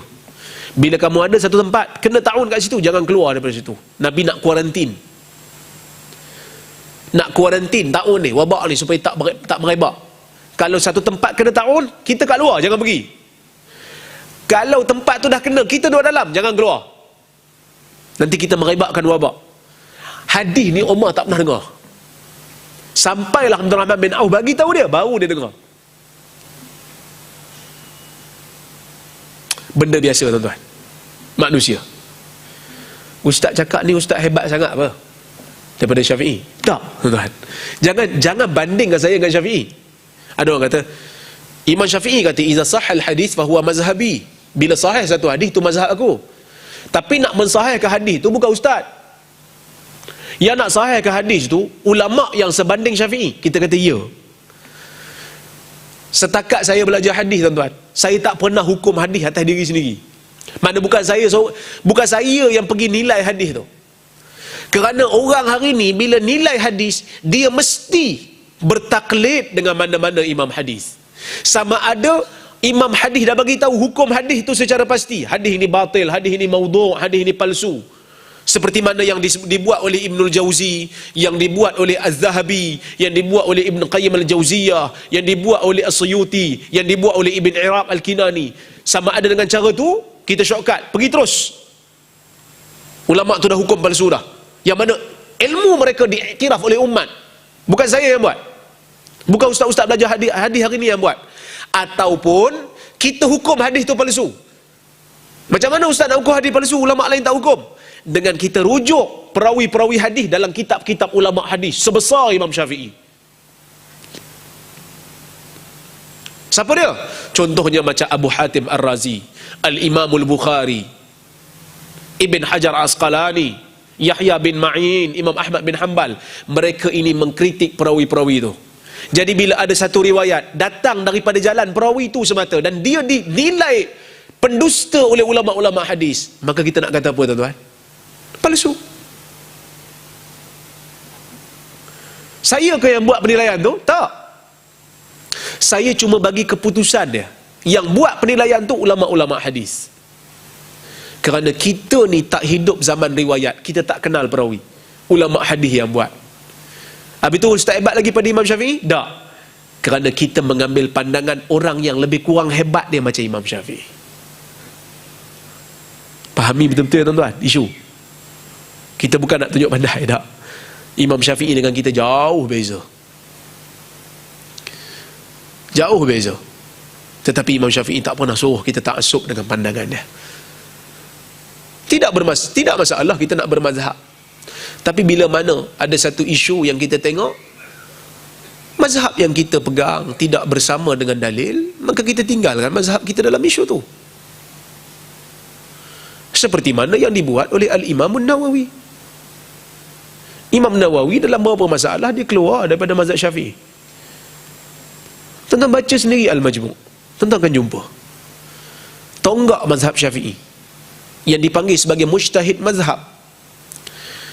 dalam isu akad jual beli mesti sebut saya beli saya jual. Imam Nawawi juga tidak bersama dengan Imam Syafi'i dalam isu tu. Banyak benda kalau tuan-tuan nak semak. Bahkan tuan-tuan sendiri pun yang berkata mazhab Syafi'i ni pun tidak piong mana pun Syafi'inya. Tidak tulen mana pun. Kerana dibenarkan, kerana ada keperluan untuk kita melihat kepada mazhab-mazhab yang berbeza daripada kita. Maka oleh kerana sumbangan dia ni, dia digelar sebagai Nasirus Sunnah. Nasirus Sunnah. Dan dia juga pertahankan ilmu usul fiqh dalam kitab dia Ar-Risalah.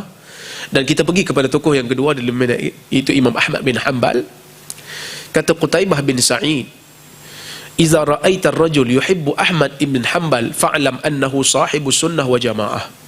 Apabila kamu melihat seorang lelaki cinta kepada Imam Ahmad bin Hanbal, sayang ke Imam Ahmad bin Hanbal, ketahuilah bahawasanya dia itu orang yang mengikut sunnah dan orang yang mengikut jamaah. Dia ahli sunnah wal jamaah lah.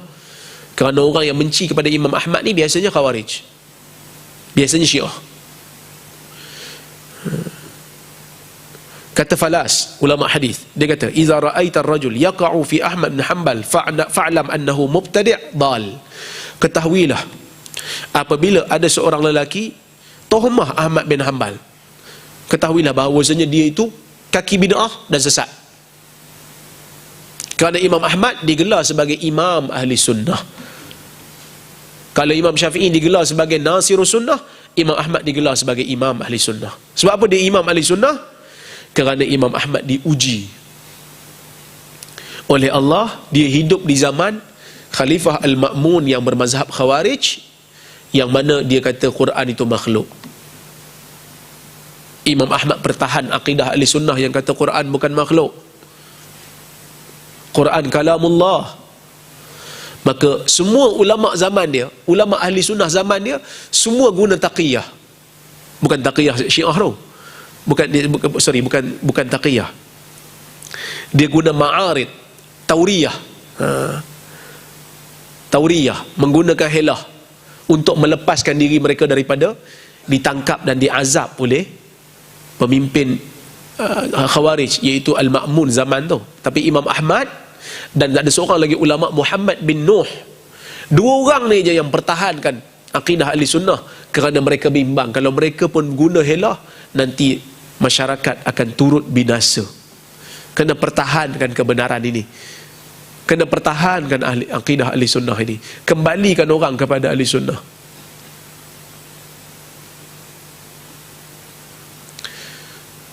Tiga khalifah Imam Ahmad hidup, tiga-tiga dia diuji. Al-Ma'mun, Al-Mu'tasim dengan Al-Wathiq. Bila naik Al-Mutawakkil, barulah okey.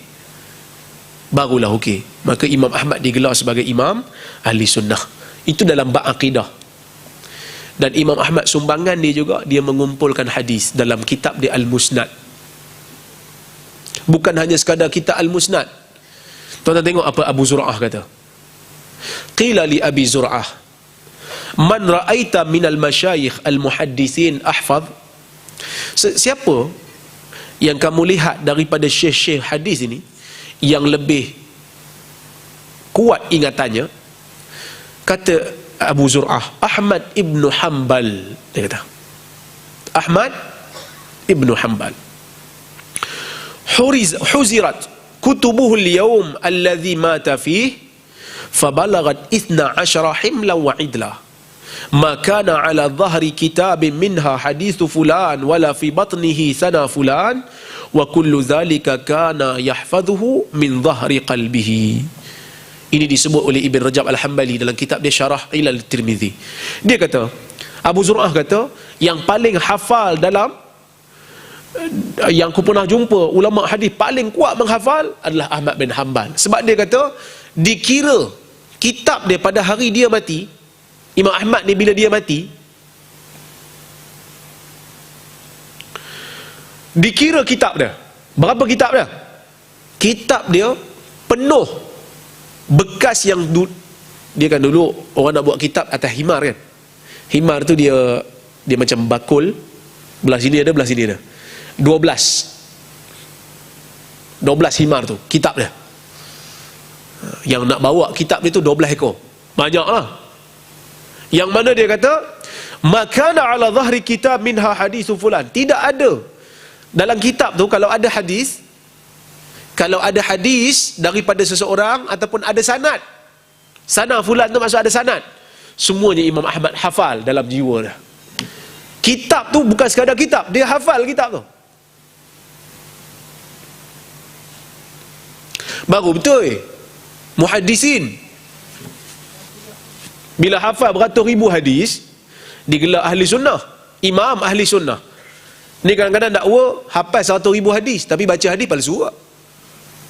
Saya pun heran, hadis mana yang dia hafal sampai 100 ribu tu. Imam Ahmad digelar sebagai imam ahli sunnah. Okey? Jadi tuan-tuan, pembentakan saya pun dah habis, masa pun dah cukup.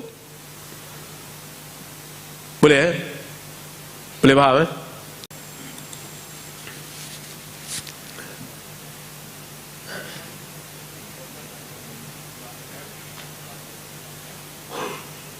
Minta dekatkan mic, Ustaz.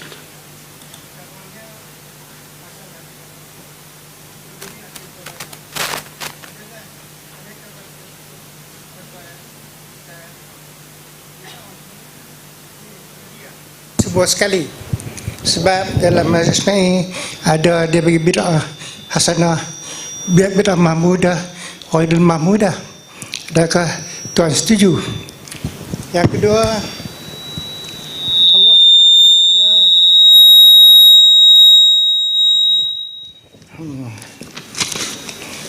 dia dalam surah Ahqaf firman tudamiru kullu syai'in bi amri rabbiha.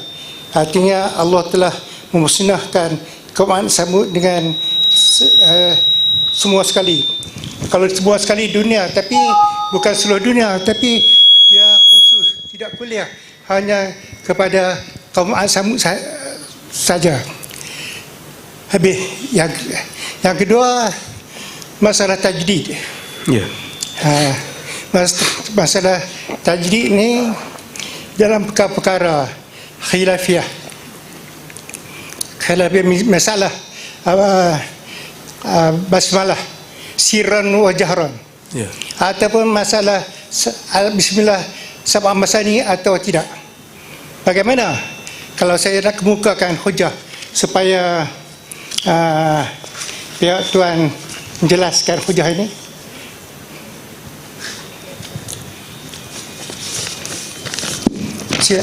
Sekian. Saya ambil tafsir Al-Khazin. Sila jelaskan. Ada masalah bismillah sab'a masani atau tidak, atau bismillah sirran wa jahran. Saya minta tuan jelaskan. Terima kasih Ustaz. Soalan yang pertama tentang bid'ah. Bila kata kullu bid'atin dalalah tu, adakah kullu tu semua ataupun sebahagian? Dan Ustaz bawa hadis ayat Quran yang bermaksud yang memberi makna kullu tu bukan keseluruhan tapi sebahagian saja. Saya bersetuju dengan Ustaz mengatakan bid'ah ini tidaklah keseluruhan adalah sesat. Kullu tu memang dikhususkan. Bahkan Imam Syafi'i pun kata ma min ammin illa waqad khussa. Tidak ada perkataan yang am dalam Quran melainkan akan ada pengkhususan, akan ada dikhususkan. Jadi bila kita kata bid'ah yang Nabi sebut kullu bid'atin dalalah tu, memang sebahagian bid'ah saja yang sesat, bukan semua. Bid'ah apa yang tak sesat? Bid'ah yang tak sesat ni bid'ah selain daripada agama, bid'ah dalam urusan dunia. Yang Nabi sebut dalam hadis Muslim, antum a'lam bi amri dunyakum. Dalam riwayat lain sebut bi umuri dunyakum. Kamu lebih faham tentang urusan agama kamu. Jadi dalam bab dunia, bid'ah sangat digalakkan. Sangat-sangat digalakkan. Nak buat kapal terbang, nak buat kapal, nak cipta pen baru, nak buat laptop, no kita kata restriction, tidak ada bangkangan dalam syarak. Bid'ah ini hanya pada bab akidah dan ibadah yang ghairu ma'qulatil ma'na. Sebab itu Kadang-kadang kita pakai istilah Imam Nawawi, bid'ah mustahsanah, Imam Nawawi sebut dalam Al-Majmu'. Kita pakai perkataan Imam Syafi'i, bid'ah bid'ah mahmudah. Kan? Kita pakai. Sebab itu Az-Zarkashi yang juga bermazhab Syafi'i, dia kata yang dimaksudkan dengan Imam Syafi'i, al-bid'atu bid'atan. Bid'ah tu ada dua, mahmudah, mazmumah. Satu mahmudah, satu mazmumah. Dia kata yang ni Imam Syafi'i berbincang tentang bid'ah dari segi bahasa, bukan bid'ah dalam agama, bukan bid'ah yang Nabi sebut dalam hadis tu, yang dalalah tu Nabi, bukan itu maksud dia. Imam Syafi'i berbicara tentang bid'ah dari sudut bahasa yang lebih luas. Semua benda baru, sama ada asal ataupun tak ada asal, pada kita dia baru. Seperti mana Omar hidupkan balik tarawih secara berjemaah yang telah pernah dihidupkan oleh Nabi dulu. Omar kata apa? Ni'matil bid'atu hadhih. Alangkah cantiknya bid'ah ini, alangkah baiknya bid'ah ini. Tu bukan bid'ah syar'iyah, tu bid'ah lughawiyah. Kerana pada orang zaman tu yang tak pernah hidup di zaman Nabi, dia anggap benda tu baru. Tapi dia ada asal. Nabi tinggalkan sementara kerana Nabi bimbang wahyu akan turun mewajibkan. Dia ada asal. Tapi kita bila nak guna Imam Syafi'i punya brand, nak guna Imam Nawawi punya brand, kena tengok dia letak bid'ah mustahsanah, bid'ah hasanah ni kat mana. Kadang-kadang kita ambil cop je, lepas tu kita guna tanpa disiplin. Saya cakap ni saya bukan marah tau. Minta maaf, saya bukan marah. Saya bila bincang ilmiah ni saya dia semangat lebih. Okey. Kadang-kadang kita letak pada cop yang tak sepatutnya. Sebagai contoh, Ustaz pernah tahu tak dalam kitab Al-Majmu' Imam Nawawi pernah menyerang orang yang melakukan salat raghaib.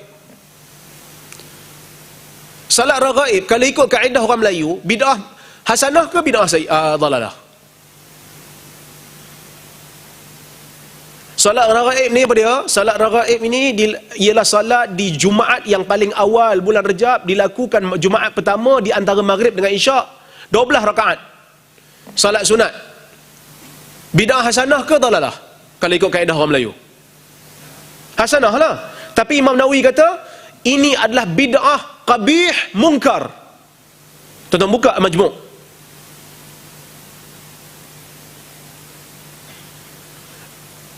Dan dia juga mengkritik salat khusus pada malam nisfu Sya'ban. Dia sebut dua, raghaib dengan nisfu Sya'ban, salat khas.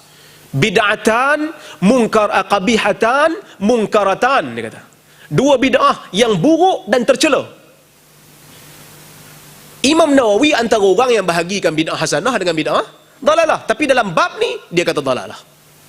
Satu. Yang kedua, tuan-tuan buka dalam kitab Tuhfatul Muhtaj yang ditulis oleh Ibn Hajar Al-Haytami, juga tokoh dan tonggak mazhab Syafi'i. Tuan-tuan buka bab haji, bab panjat Bukit Jabal Rahmah ketika wukuf. Tuan-tuan, panjat Jabal Rahmah ni apa hukum?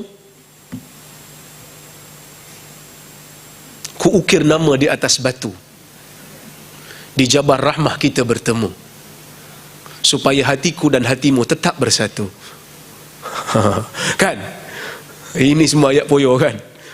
Sebenarnya tidak ada riwayat pun kata Nabi Adam dengan Hawa bertemu dekat Jabal Rahmah tu. Cerita tak ada riwayat yang sahih pun, Israiliyat.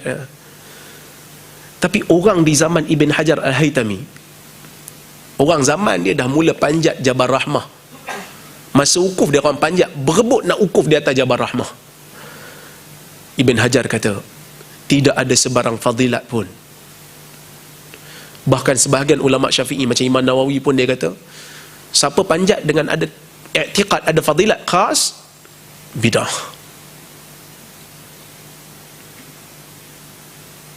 Ni ulama yang kata ada bid'ah hasanah, tapi dalam bab ni tetap dia kata bid'ah dalalah. So kita kena pulangkan soalan yang biasa orang Melayu tanya, kan? Takkan solat 12 rakaat masuk neraka, Ustaz? Saya kata saya tak tahu, kena tanya Imam Nawawi.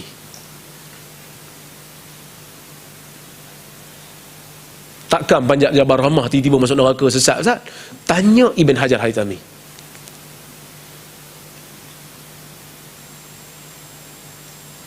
Saya setuju dengan Ustaz. Ya, kullu bukan semua. Kullu separuh. Kerana yang Nabi maksudkan, bid'ah yang tercela hanyalah bid'ah dalam agama. Bid'ah akidah dan bid'ah dalam perkara-perkara ibadat yang bersifat bukan ijtihadi. Okey.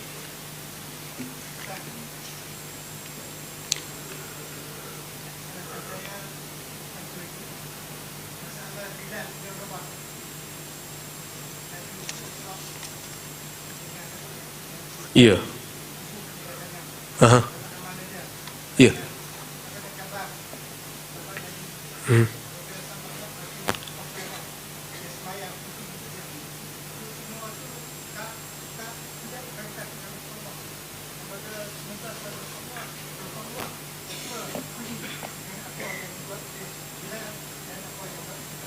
Baik.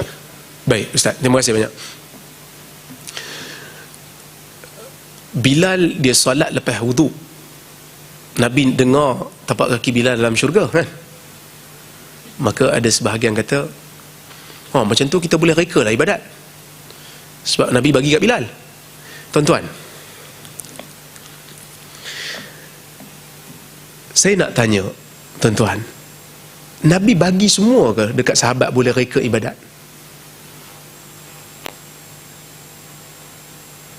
Nabi bagi kat Bilal, ya.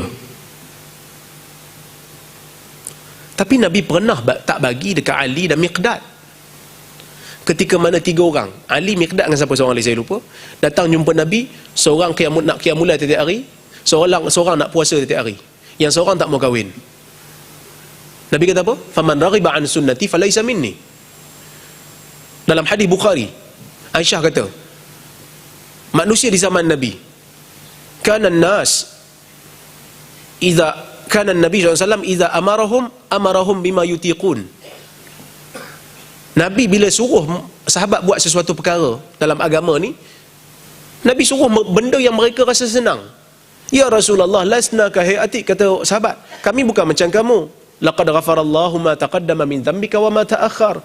Engkau tak apalah ya Rasulullah, dosa dah diampun, yang kemudian diampun, yang akan datang pun diampun. Maksud sahabat kata, kami nak yang lebih susah pada tu. Kami nak reka. Bagus mah. Nabi marah. Merah muka Nabi. Faghadiban Nabi SAW inda dhalika hatta yu'raf al-ghadabu fi wajhi, kata Aisyah. Sehingga nampak merah di muka Nabi. Nampak marah di muka Nabi. Nabi kata, inna a'lamakum billahi wa akhshahum lahu ana. Sesungguhnya yang tahu tentang Allah, yang paling tahu tentang Allah dan paling bertakwa kepada Allah adalah aku. Maksud dia apa? Apa yang aku buat, apa yang aku tunjuk, apa yang aku suruh buat. Katalah kita terima, okey, Bilal buat. Bilal hidup di zaman Nabi dan Nabi boleh approve, maka dia termasuk dalam sunnah takririyah. Yang mana sunnah takririyah secara sepakat ahli sunnah diterima sebagai hujah. Hari ini bila kita buat, imam buat satu ibadat, bagusnya semayang Rabu 4 kali khutbah. Siapa nak approve? Siapa nak approve kata benda ni sunnah, bid'ah hasanah? Nabi dah tak ada. Kalau orang kata ini bid'ah dalalah ni, semayang Rabu, orang buat semayang Jumaat 2 kali khutbah. Takkan semayang Rabu dengan 4 khutbah masuk neraka kot Ustaz? Pasal apa masuk neraka? Sebab buat semayang Rabu. Takkan zalim sangat Allah ni? Dah. Masalah dia ialah kita nak menjaga keaslian agama. Kalau kita boleh pakat reka kita punya, pasal apa Nabi turun ajar ibadat? Pasal apa Jibril turun ajar salat berapa rakaat kat Nabi? Semua boleh buat masing-masing punya. Dalam bab membaca a'udzubillah sebelum baca Fatihah, baca a'udzubillah, nak buat setiap rakaat ke nak buat rakaat pertama je? Ulama beza pendapat. Ada yang kata setiap rakaat. Kata Ibn Hajar Asqalani, pendapat yang kata kena baca setiap rakaat, aku tidak menjumpa mana-mana dalil. Tengok tuan-tuan, mereka mencari dalil. Sedangkan kalau nak ikut akal, takkan baca a'udzubillah pun tak boleh setiap rakaat. Tak, kerana ini masalah ibadah. Kena cari sandarannya. Bab baca Fatihah sir ataupun jahar ni tuan-tuan, dia bukan sunnah bid'ah, dia bab rajih marjuh. Ada riwayat daripada Anas kata Nabi baca bismillah cara kuat, tapi riwayat ni sebenarnya riwayat yang syadz, riwayat yang ganjil, kerana majoriti anak murid Anas meriwayatkan secara sir, mana Nabi baca slow bismillah tu, baca slow. Jadi bila seorang je riwayat kata jahar, yang lain, ramai yang lain baca slow, kita kata yang rajihnya yang slow. Imam Bukhari pun kata slow. Bahkan majoriti ulama, majoriti mazhab kata slow. Imam mazhab Syafi'i je kata jahar. Kekuatannya ada, kekuatan dalil ada pada yang kata slow. Orang tanya saya, Ustaz, sah kita semayang belakang orang yang bismillahnya kita tak dengar? Takut dia tak baca kot bismillah. Kita kata hadis ada, Nabi baca slow, sahabat tak dengar, dan itulah paling banyak riwayat yang sahih. Tak boleh Ustaz, saya mesti nak dengar kat dia baca. Saya tanya orang yang tanya saya tu, semayang Zuhur, Haji dengar tak dia baca Fatihah? Tak dengar Ustaz. Kalau baca Fatihah satu surah tak dengar, bismillah tak dengar, takkan tak sah kot. Benda ada dalil, tuan-tuan, kita ikut. Jadi bila pejabat mufti dah buat satu keputusan nak pakai sir, kita sirlah. Dari sudut pentadbiran kita nak seragamkan, kerana tanggungjawab mufti nak supaya rakyat dia berpegang dengan dalil yang sahih. Saya kat Perak, saya pergi Perak pakai jahar, imam-imam dia pakai jahar. Saya tak setujulah, tapi kalau saya duduk belakang imam yang jahar, saya okey, saya tak mufarakah pula. Jadi bila kita pentadbiran sini kata mesti baca sir, ikutlah. Bukannya disuruh buat benda bid'ah pun, bahkan disuruh pegang pendapat yang kuat je. Saya tahulah ini memang ada hujah dalam mazhab Syafi'i, tapi majoriti ulama-ulama hadis dan majoriti mazhab, 3 mazhab, dan mazhab ahli hadis, Imam Bukharinya, Asy-Syaukaninya, semua sebut. Maknanya guru saya Arnaud, Ibn Qayyim al-Jauziyah menyebut memang jahar itu lebih kuat, sir itu lebih kuat riwayatnya. Soal Sab'ul Mathani itu soal lain lah, 7 ayat yang diulang-ulang tu bab lain, kerana ulama juga khilaf bismillah tu ayat daripada Quran ataupun ayat daripada Fatihah ataupun tak. Ada yang kata mazhab Syafi'i kata dia sebahagian daripada Fatihah, sebahagian yang lain kata tak, dia bukan sebahagian daripada Fatihah, dia pemula ayatnya. Habis tu kalau pemula ayat mana 7 6 je lah Fatihah ni. Tapi kita kata yang kata bismillah bukan daripada Fatihah, dia orang potong dekat ayat last tu. Dia kata 2 ayat tu. Kat ghairil maghdub tu 1 ayat, siratal ladzina an'amta alaihim 1 ayat, ghairil maghdubi alaihim 1 ayat. Jadi 7 juga. Saya teringat, tuan-tuan baca kitab At-Tahrir wa Tanwir karya Ibn Ashur, seorang ulama besar mazhab Maliki. Dia tulis kitab tafsir, nama dia At-Tahrir wa Tanwir. Dia kata khilaf ini membuktikan kepada kita, ini saya nak bagi tuan-tuan fikirlah, ni masalah akademik ni, saya tak buat keputusan lagi, saya pun tak gaji lagi. Cuma saya nak bagi satu maklumat kat tuan-tuan supaya tuan-tuan rasa benda ni khilaf yang betul-betul memang kita kena angkat tangan dan kita kata, saya tak boleh nak kata saya betul, orang lain selain pada saya dalam pandangan ni sesat, tak boleh. Apa dia kata? Dia kata, tuan-tuan, Quran ni mutawatir ke tidak? Mutawatir. Quran kan mutawatir. Jadi bila ada khilaf dalam bismillah ni, kat mana mutawatir Qurannya? Bismillah dalam Fatihah tu kan khilaf, jadi tak mutawatir lah, dia kata. Bila tak mutawatir, maka bukan Quran lah, dia pembuka je lah. Jadi saya kata betul juga. Tapi orang yang tak setuju pun adalah hujah dia, dia akan bawa lah bukti mengatakan mutawatir juga. Cuma masalah ini masalah yang ijtihadi, itu bab lain. Itu tak ada masalah dengan sir, dengan jahar sangat. Ok tuan-tuan, saya rasa cukup sekali tu. Saya ambil masa lama ni. Terima kasih Ustaz yang bertanya.